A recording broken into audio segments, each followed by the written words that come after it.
चंद्रशेखर आज़ाद ने एक बड़ा मुद्दा उठाया है, बड़ा सवाल उठाया है कि जब एक दिन में कुंभ की तैयारी हो सकती है 6 महीने में, तो रोजगार और नौकरी कहाँ है।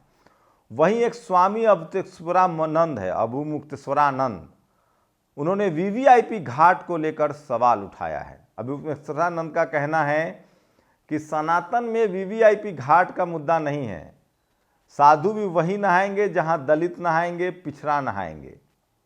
ये बड़ा सवाल है। चंद्रशेखर आज़ाद ने भी बड़ा सवाल उठाया। ये दोनों बड़े मुद्दे हैं जो सोशल मीडिया पर वायरल है।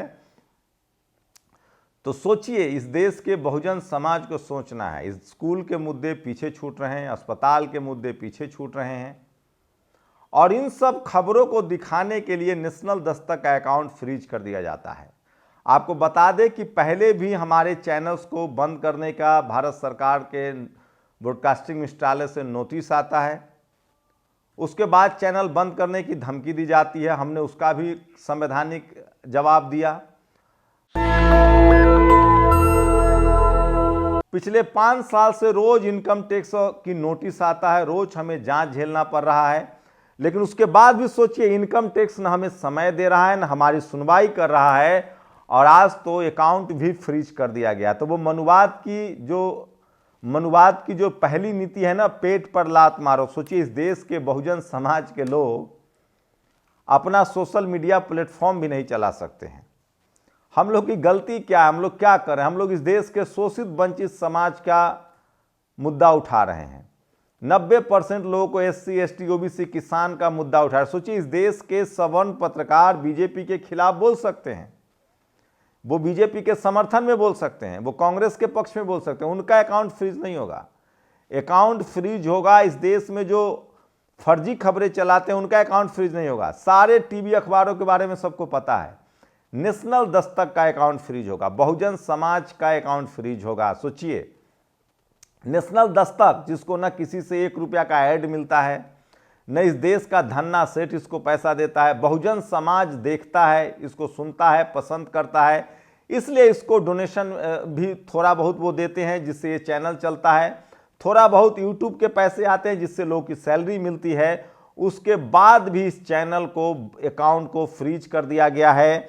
और हमारे तकनीकी जानकार बता रहे हैं कि हमारी सुनवाई नहीं की जाती है, डेट नहीं देते हैं, और सीधे सीधे अकाउंट को फ्रीज कर दिया गया है। तो सोचिए, ये सबसे बड़ी खबर बता रहा हूं। इसी बीच चंद्रशेखर आज़ाद ने कुछ बड़े सवाल उठाए हैं। उन्होंने कहा है कि बहुजन समाज के लोगों ने कोई पाप नहीं किया है, उनको पाप धोने की जरूरत नहीं है। वो पढ़ाई लिखाई, स्कूल एग्जाम पर ध्यान दें, नौकरी पर ध्यान दें। ये सबसे बड़ा उन्होंने स्टैंड लिया है कि बहुजन समाज के लोगों के पास कुछ भी नहीं है, वो गरीब हैं, लाचार हैं, बेबस हैं। कुंभ नहाने वो जाएं जिन्होंने पाप किया है। जो लोग निर्दोष हैं, जो लाचार हैं, बेबस हैं, गरीब हैं, उनको अपने शिक्षा, रोजी रोजगार पर ध्यान देना चाहिए। वहीं उन्होंने यूपी सरकार पर भी सवाल उठाया कि जब 6 महीने में कुंभ की तैयारी हो सकती है, एक बड़ा शहर बसाया जा सकता है, तो आखिर स्कूल अस्पताल की स्थिति क्यों नहीं ठीक की जा रही है? शोषित वंचित समाज को न्याय क्यों नहीं मिल रहा है? अभी लगातार जिस तरह से कस्टोडियल पुलिस के हाथों कई लोगों की मौत की आरोप लग रहे हैं, अभी मौर्य समाज के युवक की जिस तरह से लखीमपुर में मौत हुई है, इन सब सवालों को चंद्रशेखर आज़ाद ने बड़ी बेबाकी से उठाया है। वहीं दूसरी बड़ी खबर है, खुद कुंभ को लेकर एक साधु जो शंकराचार्य के पद पर है, उन्होंने बड़ा सवाल उठाया है कि ये VIP, इस बार कहा जा रहा है कि कुंभ में VIP जो है वो प्लेटफॉर्म बनाए गए हैं, VIP घाट बनाया गया है VIP लोगों के लिए। इसको लेकर अबू मुक्तेश्वरानंद ने कहा है कि ये VIP क्या होता है, सनातन में कोई VIP नहीं है, सब एक ही जगह के डुबकी लगा सकते हैं। जहां पुजारी डुबकी लगाएगा, जहां शंकराचार्य डुबकी लगाएंगे, वहीं दलित पिछड़े भी डुबकी लगाते हैं। तो ये VIP की व्यवस्था क्यों की गई है? तो खुद बड़े बड़े साधु जो हैं वो इस पर सवाल खड़ा कर रहे हैं। ये भी बड़ी खबर है सोशल मीडिया पर। वहीं आपको बता रहा हूं कि नेशनल दस्तक का अकाउंट फ्रीज कर दिया गया है। हमें मजबूर किया जा रहा है। पिछले 10 साल से नेशनल दस्तक हम लोग चला रहे हैं। तमाम, सोचिए, हम लोग को 1 रुपया चंदा नहीं मिलता है कहीं से, कोई धन्ना सेठ हम लोगों को डोनेशन नहीं देता है, कंपनी का ऐड नहीं मिलता है। जिस तरह से बहुजन समाज के पॉलिटिकल पार्टी को कोई चंदा नहीं मिलता है इलेक्टोरल बॉन्ड से, उसी तरह से नेशनल दस्तक को कोई धन्ना सेठ ऐड नहीं देता है विज्ञापन, जो साबुन तेल गाड़ी कार का, जबकि इतना बड़ा चैनल है, देश का सबसे बड़ा बहुजन समाज का चैनल है, 10 मिलियन सब्सक्राइबर है। उसके बाद सरकार ने हमें पहले नोटिस दी, पहले तो हमें इनकम टैक्स से परेशान किया गया। रोज सोचिए इस देश के अरबों खरबों लेकर लोग विदेश भाग जा रहे हैं, तब पता नहीं इनकम टैक्स वाले कहाँ हैं, ईडी वाले कहाँ हैं, सीबीआई वाले कहाँ हैं, पुलिस कहाँ है, तब इनको पता नहीं चलता है। हम लोग भारत में रह रहे हैं, भारत में काम कर रहे हैं, सामाजिक मुद्दों पर काम कर रहे हैं, SC ST OBC के मुद्दों पर काम कर रहे हैं, हम इस देश के बहुजन समाज के लोगों को जगा रहे हैं। उसके बाद नेशनल दस्तक का अकाउंट फ्रीज कर दिया जा रहा है, हमें नोटिस पर नोटिस भेज दिया जाता है, हमारी सुनवाई नहीं की जाती है, हमें डेट नहीं दिया जाता है और सीधे अकाउंट फ्रीज कर दिया जाता है। कोशिश है सरकार की, पहले उन्होंने सोचिए, पहले उन्होंने हमें नोटिस भेजा कि आपके चैनल को क्यों ना बंद कर दिया जाए। इससे पहले बोलता हिंदुस्तान को बंद किया गया था, फिर हमें बंद करने की नोटिस दी गई और अब इनकम टैक्स विभाग ने किसके इशारे पर काम हो रहा है। मैं फिर कह रहा हूं 90% लोगों की आवाज है नेशनल दस्तक, आप बंद नहीं कर सकते हैं। मुझे पूरा भरोसा इस देश का बहुजन समाज इस चैनल को चलाएगा, वो अपने 10-10 रुपए 100-100 200-200 की मदद से चलाएंगे। तो हम सबसे मुश्किल वक्त में हैं इस समय और आपसे गुजारिश कर रहे हैं कि आप दर्शक के तौर पर हमारे साथ खड़े रहिए।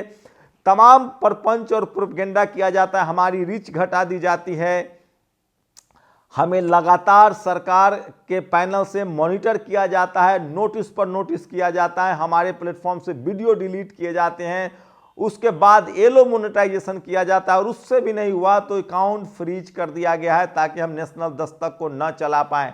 लेकिन मुझे पूरा भरोसा है बहुजन समाज हमारी ताकत है, इस देश की 90% जो बहुजन समाज है वो हमारी ताकत है। और मैं फिर कह रहा हूं, हम लोग अभी भी संविधान मानने वाले लोग हैं, संवैधानिक तरीके से इस तरह की लड़ाई लड़ेंगे। लेकिन मैं कई बार सोचता हूं इस देश के तमाम बहुजन नेताओं को क्या क्या नहीं झेलना पड़ा है। सोचिए, लालू यादव को जेल खटा गया, लालू यादव से जेल में डाला गया, हेमंत सोरेन के पिता शिबू सोरेन को जेल में डाला गया। सोचिए किस तरह से बहुजन समाज के नेताओं को बदनाम किया जाता है। मायावती जी को बदनाम किया गया, आय से अधिक संपत्ति मामले में सालों जांच चली। मुलायम सिंह यादव को बदनाम किया गया। इस देश के तमाम बहुजन नेताओं को बदनाम किया जाता है और अब हम लोग जब उसके पक्ष में बोल रहे हैं कि किस तरह से, तो अब हमारे साथ हमारे पेट पर लात मारा जा रहा है। उनकी कोशिश है कि कमर तोड़ दी जाए, इनको आर्थिक रूप से पंगु बना दिया जाए। हम लोग न तो हमें 1 रुपए का ऐड मिलता है, न इस देश के धन्ना सेठ हमारी कोई मदद करते हैं, न हम लोग किसी तरह का कोई बिजनेस मॉडल है। हम लोग प्योर इस देश के संवैधानिक दायरे में रहकर संवैधानिक खबरें दिखाते हैं और इसीलिए हम इस देश के जो जातिवादी मनुवादी लोग सिस्टम में बैठे हुए हैं उनके आंखों की किरकिरी हैं। और फिलहाल लगातार पिछले 5 साल से परेशान किया जा रहा है और अब हमारे अकाउंट को फ्रीज कर दिया गया है। आगे आप लोग जरूर इस वीडियो को शेयर करें और आप हमारे YouTube चैनल के नीचे अकाउंट नंबर है जो फाउंडेशन का है, उसमें आप जरूर डोनेशन करें ताकि हम इस चैनल को आगे सरवाइव करें। ये नेशनल दस्तक आपकी आवाज़ है, शोषित वंचित समाज की आवाज़ है, ये 90% बहुजनों की आवाज़ है, ये उन तमाम दलित पिछड़े आदिवासी किसान नेताओं की आवाज़ है जिनकी आवाज़ कोई नहीं बात करता था। आज हम लोगों ने नेशनल दस्तक के जरिए सोशल मीडिया प्लेटफॉर्म खड़ा किया, बहुजन पत्रकारिता खड़ी की। आज इस देश का SC ST OBC national Dastak पर भरोसा करता है, बहुजन पत्रकारों पर भरोसा करता है। तो अब जाकर साम दाम दंड भेद सब अपनाया जा रहा है। पहले बंद करने की नोटिस आता है, अब अकाउंट फ्रीज कर दिया गया है। मुझे पूरा भरोसा है पूरा का पूरा बहुजन समाज इस देश का शोषित वंचित गरीब हमारे साथ खड़ा होगा, किसान खड़ा होगा। नेशनल दस्तक को आप देखिए, आपकी ताकत है। हमें संवैधानिक तरीके से इस लड़ाई को आगे बढ़ाना है। हमें पूरा भरोसा है बहुजन समाज हमारे साथ खड़ा होगा। हम सबसे बुरे वक्त में चल रहे हैं, हमारे अकाउंट को फ्रीज कर दिया गया। आप लोगों से गुजारिश है कि हमारे पास स्टाफ को सैलरी देने की क्राइसिस है। इन वक्त पर 10 से 15 तारीख को हम लोग सैलरी डिस्ट्रीब्यूट करते हैं, जो लोग हमारी टीम काम करते हैं। तो ठीक बिना किसी नोटिस के, बिना कुछ बताए हुए हमारी सुनवाई नहीं होती है, हमें डेट नहीं दिया जाता है और हमारे अकाउंट को फ्रीज कर दिया गया है। तो सोचिए ठीक इसी तरह से ये सबसे बड़ा बहुजन समाज की आवाज को चुप कराने की साजिश है, बहुजन समाज के मीडिया को बंद कराने की साजिश है। और मुझे पूरा भरोसा है बहुजन समाज का ये सबसे ईमानदार, सबसे भरोसेमंद प्लेटफॉर्म है और देर सवेर जातिवादी मनुवादियों को मुंह की खानी पड़ेगी और हम बहुजन समाज के दम पर इस चैनल को आगे ले जाते रहेंगे, संवैधानिक तरीके से अपनी आवाज़ भी उठाएंगे। लेकिन हमने सबसे पहले जिम्मेदारी समझी कि जो हमारे साथ हो रहा है वो आपसे शेयर करें। इससे पहले भी हमारे चैनल को बंद करने की नोटिस मिली थी। 5 साल से इनकम टैक्स, सोचिए 10 लाख रुपए, 8 लाख रुपए का आरोप लगता है, 10 लाख रुपए का आरोप लगता है। सोचिए अरबों खरबों रुपए लेके लोग भाग रहे हैं इस देश में। एक एक धन्ना सेठ, एक एक जातिवादी मनुवादी जिसका शहरों पर कब्जा है, मीडिया, जुडिशियरी, ब्यूरोक्रेसी पर कब्जा है, उनके अरबों खरबों की संपत्ति का कोई खोज लेने वाला नहीं है। और 10-10 लाख रुपए का आरोप लगाकर सोशल मीडिया प्लेटफॉर्म को बंद कराया जा रहा है, आपकी आवाज को बंद कराया जा रहा है। हमें आपकी साथ की जरूरत है। शुक्रिया। नेशनल दस्तक की आपसे गुजारिश है कि अगर इसको बचाना चाहते हैं तो नेशनल दस्तक को सब्सक्राइब करने के लिए रेड कलर के सब्सक्राइब बटन को दबाएं, फिर बेल आइकन की घंटी दबाएं। नेशनल दस्तक को बचाने के लिए बहुत जरूरी है कि हर खबर को शेयर करें, लाइक करें, कमेंट जरूर करें।